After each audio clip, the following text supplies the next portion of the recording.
Julien Lepay réclame 3,4 millions d'euros suite à son éviction de Question pour un champion. Le jeudi 8 mars dernier, Julien Lepay comparaissait devant le Conseil des prud'hommes de Paris suite à son éviction de Question pour un champion et de France Télévisions. Il réclame 3,4 millions d'euros. Entre Julien Lepay et France Télévisions, c'est terminé depuis 2015, ou presque. L'ancien animateur de Question pour un champion a décidé d'assigner devant le Conseil des prud'hommes de Paris son ancien employeur. Fromente le média qui produit le jeu télévisé, pour licenciement sans cause réelle et sérieuse, et préjudice d'image et discrimination. Julien Lepay comparaissait le jeudi 8 mars dernier, et réclame 3,4 millions d'euros, rapporte Le Parisien ce vendredi 9 mars. L'animateur gagnait près de 40 000 € par mois pour une semaine de tournage.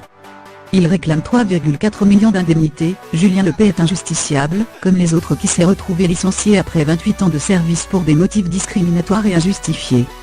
Ils ont trouvé deux arguments, une baisse d'audience et le fait que Julien Lepay n'incarnait plus la ligne éditoriale, était devenu ringard.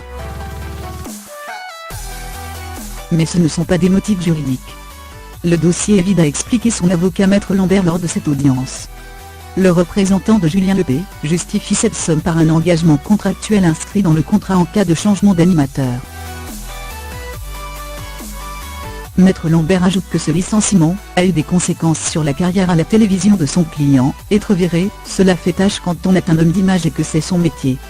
Depuis son licenciement en décembre 2015, il est apparu à la télévision 10 fois en 2 ans sur invitation, alors qu'il y était présent 365 jours par an.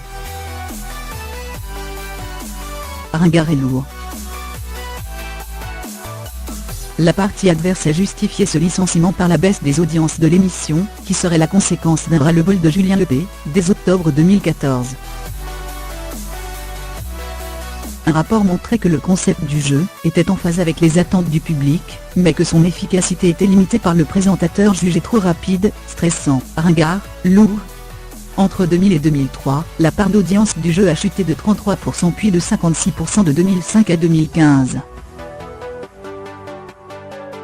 Visiblement furieux, l'ancien animateur n'a pas hésité à répondre lui-même, les 3/4 des choses qui viennent d'être dites sont fausses. Je n'ai pas d'obligation d'audience dans mes contrats. C'est un licenciement abusif en plein mois de février où l'on a attendu, le lendemain de l'enregistrement de 42 émissions pour me dire que c'était fini. Je n'ai même pas pu dire au revoir aux 2,2 millions de téléspectateurs qui me regardaient. C'est du jamais vu en France. Le jugement sera rendu le 5 avril.